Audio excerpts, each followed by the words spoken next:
All right, you've just had the chance to watch the video explaining what Creative Commons licensing is and how we use images on the internet. So what I'm going to have you do shortly, and we can pause the video as you need to, is talk about this a little bit, let you see how it works, add a little bit in your journal, and then turn you loose on Codeorg to make sure you're understanding how this all works together, okay? So basically, when you are going to use images or pictures on your website, you have two choices. One, use your own work, which is fair game. Two, use someone else's work. And this is where we have to be careful because you have to have permission. Now, when you think of the zillions of images that are out there, it's going to be pretty impossible to try and track down people constantly about asking permission, which is why, as you just saw in that Creative Commons video, this is why we go ahead and license our own work, letting other people know, hey, if you want to use this, this is what you can do. So, Creative Commons, and by the way, you can license your own work as well and put these images or tags on here so that other people know how they can use your work. The most common one we see is this one that says BY or buy, okay? Because that's just saying, hey, you certainly can use my image, just let other people know that it's mine, giving credit. The share alike simply means you have to use the same license and share it as is and don't start changing things. Non-commercial, you obviously can't use it to make money on someone else's image, okay? The ND is really the making no modifications to anything at all, okay? And so as you start looking for images, this is the kind of thing that you're going to see. So let me show you how you can find these, all right?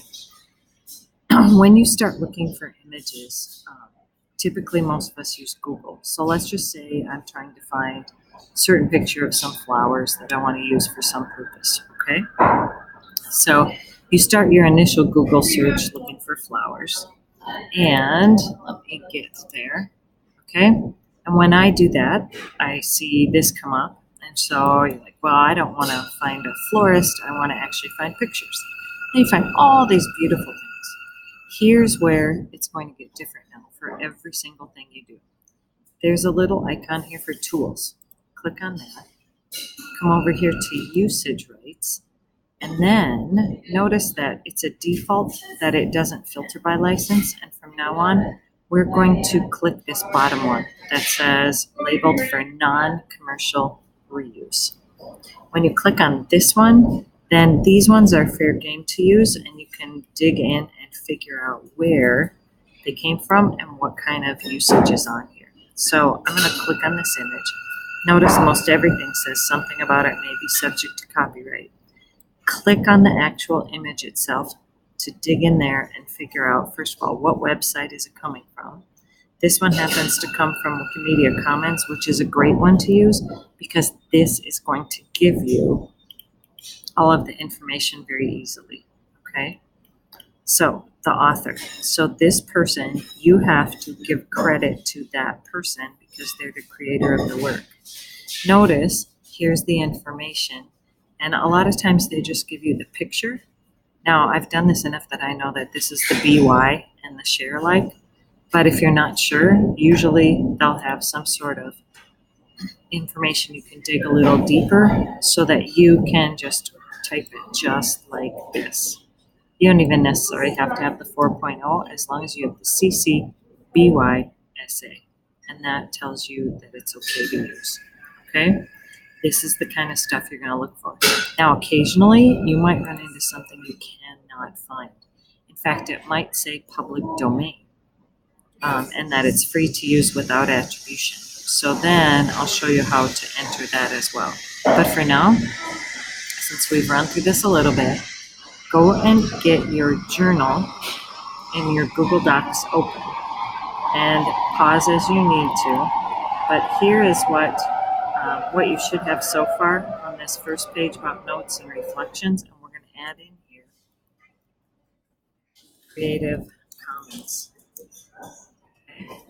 And then I think I'm just going to have you say it's about licensing others' work. Okay, it also could be your work, frankly. And then usually we say, oops, these are always capitalized. DYSA is the share alike, and C is for non-commercial use, and the ND is no derivatives, meaning you can't change it. Okay, so you're typically going to use one or a combination of those.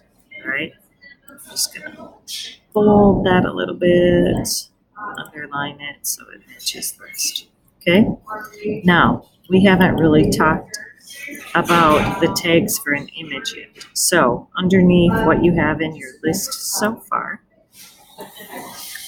image tag starts like this. And notice here I say opening tag, closing tag, but an image tag is all inclusive. Okay, so you're going to type IMG space. It always looks like this. SRC, an equal sign, and then you're going to put a quotation mark. As you work in Code.org, they're very kind and they often autofill all of that information for you. Okay.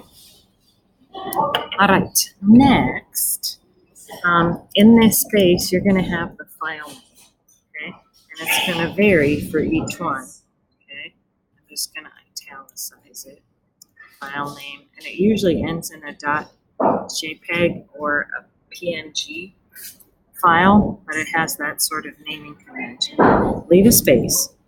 Code.org is asking you then to give it an alternate type of name in case the picture doesn't load. You will get some words saying this is what the picture is supposed to be. So you type ALT equal sign, quotation marks, and then just say like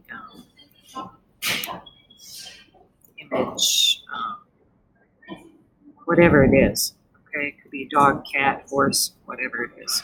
Okay, and then we close the tag like this. Now notice, this is all one thing. It starts right in front of the IMG, it ends after your alternate thing, and it's very picky. If you don't have it exactly with the closing and opening tags like this, it's not going to work. How to insert an image in HTML, okay? Now, once you've got that information added, and if you need to catch up, just pause the video for a little bit. Then I'm going to jump over to Code.org and kind of show you what this looks like. When you progress through Lesson 7, it gives you some information here at the beginning. It's going to say, oh yeah, remember the diamonds are information levels, okay? And then when you get to the bubbles, that's where you actually do some work. So notice here on this one, it gives you this structure, okay? That's the file name. This is the image description and all of this. And actually this is wrong right here because that doesn't have a closing tag typo, all right? Make sure that you're really accurate. When you get to bubble number 3, or level 3, here's what you end up having to do, okay? They are saying that you need to add the cat image to this cat thing. See, look over here. The cat picture isn't loading. So as you're looking here, you're trying to debug and figure out why this isn't happening. It starts opening tag IMG space, and then it's supposed to have SRC, not SCR. That's why it's not loading. The minute you fix that teeny tiny little typo there, the file name, cat.jpg, that's correct. It's right there. It's a list. They gave an alternate description of just cat. That's why we're seeing this here. You fix that and hit finish, and then you'll go on to the next level. As you progress through these, okay, and when you finally get to level number 8, what you are trying to do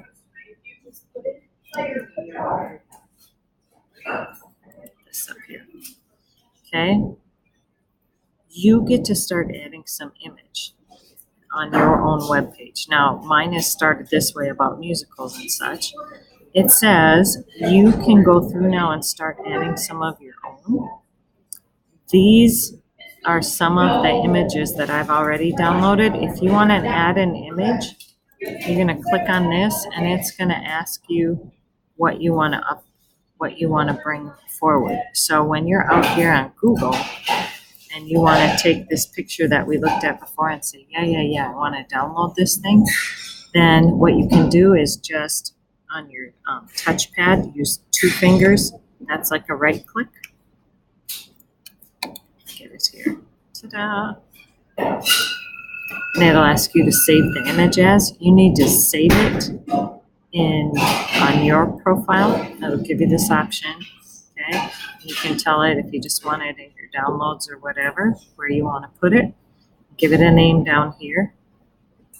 And then you can go to Codeorg, which is way back here. And now when I say I want to add an image, and you can search for it there. Okay, mine went to a different spot, but yours will be okay. So that's what I want you to continue working on. So far it looks like some of you are through 5, and I want you to start working on 7 and 8. And then I will also open up lesson 8 where you have to do a bunch of debugging working with pictures. All right, good luck, and may the force be